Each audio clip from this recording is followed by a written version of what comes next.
Why did you join Jagex as the CEO? What is the reason behind that? I think part of it is what you said. It's the dream, right? Like you grow up playing this game. It's my first game that I have ever Me played. too. It's an Me too. insane game. And It's it's an the same amazing game. for half the people Yeah, I yeah, speak yeah. with, right? And It's it's the few same. hundreds of millions, right? The community at the moment. Yeah, exactly. Well, we've had more than 100 million players. This is true. The company's Wow. done more than 3 billion in lifetime revenue, and right now there is about 1.5 million unique subscribers every day, Wow. which is up around 300,000 unique subscribers versus March. So it's growing very quickly.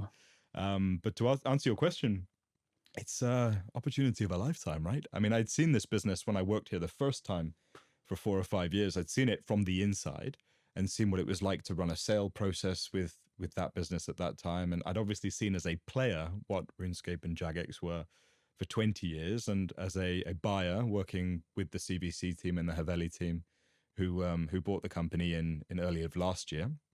And so I'd seen it from all these different angles and getting closer and closer to the business again over the past couple of years. I didn't expect this opportunity to come up, but when it did, felt like the right time.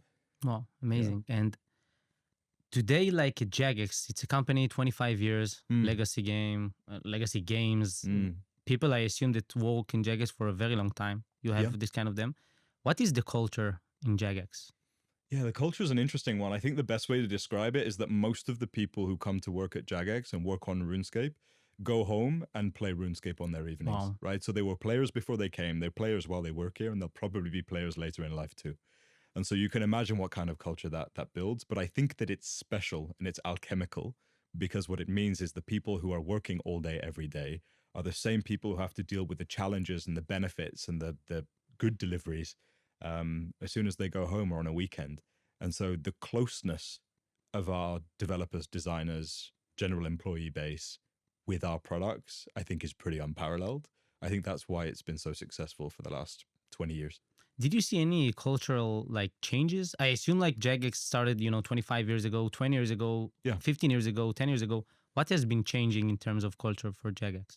Yeah, the company's had a few different leaders over the time. So you've also got to remember that in 20 years, the average player has grown by about 20 years in age, right? So they started when they were 11 or 12. I started when I was 7. Now I'm 27. I'm a few years older than you. And I started when I was about 5 years older than you, about 12. And now I'm 32. And so, yeah, the reality is the business has had to change culturally because our customers have gone from 11 to 31 in that period, right? So the people you're speaking to are adults. They're smart. They get it. And so the culture of the company has had to change to reflect the player base that we have too. And so when I think about how the company was run 20 years ago, a lot more decisions were made on behalf of players in their best interest, sometimes rightly, sometimes wrongly. Today, the decisions are made much more frequently by the community of adults that exist within our games. Wow. And so it's much more give and take than just give now, I would suggest. How does it look like practically when you're saying it's like a community-driven product development? Yeah. How do you gain these insights practically with them consistently? Yeah, so we're the extreme version of community-driven product development. So there is no feature that gets released in old school RuneScape, not a single one, unless it passes a poll in-game. Wow. And that poll threshold is not 50%, it's 70%. Wow. Which is good for our community because it means that they have a great degree of control, pretty much unparalleled degree of control in our industry at least, over what happens in the game. And it's also great because it means that we avoid some of the more difficult mistakes, or more challenging mistakes that get made, because generally we've got a lot of players on side whenever we do anything of scale. The challenge as a development team is that you very rarely get the opportunity to surprise and delight the player base in old school RuneScape, because if you know everything that's coming, how do you still manufacture that magic occasionally? And we have ways to do that, and we're certainly building more ways to do that. Now, with the new launch, I assume it was the community went crazy with the Dragon Wilds.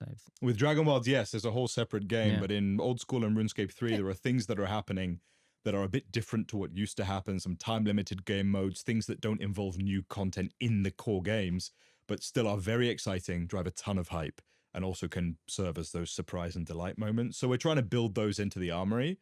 Dragon Wilds has obviously done tremendously well. I think it's just surpassed 900,000 units sold. Wow. Approaching 1 million, and that's just for the early access product. So next year when we release in full, there's a lot of big expectation. It's not the full launch. No, that was just the early access just launch. Exactly. Exactly. And so we're the scope of investment going into that game since that success has grown exponentially. So we're hiring super aggressively for that team.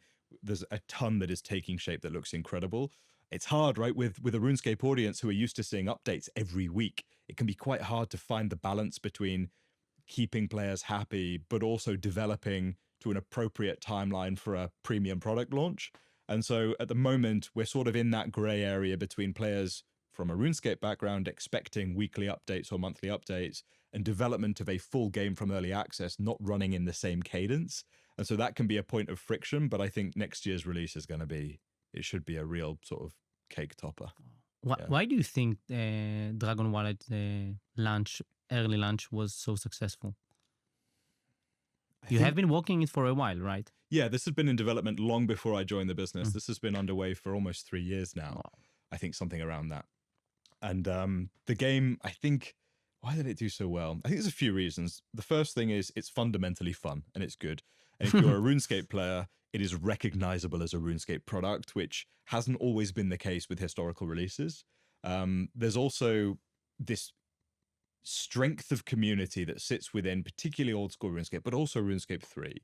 That means that there's such a high affinity for the universes of RuneScape and the IP that they've known and loved oftentimes for many, many years, if not decades, that if a new RuneScape product launches and it's wearing the brand on its back, it gets at least more than a cursory level of interest. And then that combined with the game actually being fun and a really solid play experience, albeit in early access state, I think was enough encouragement to see just as many units sell as have. And so my expectation, my ambition, the team's ambition is that this time next year, we'll be looking at a full content launch that packages that hype with a full product that isn't just part complete and gets us some pretty good headlines.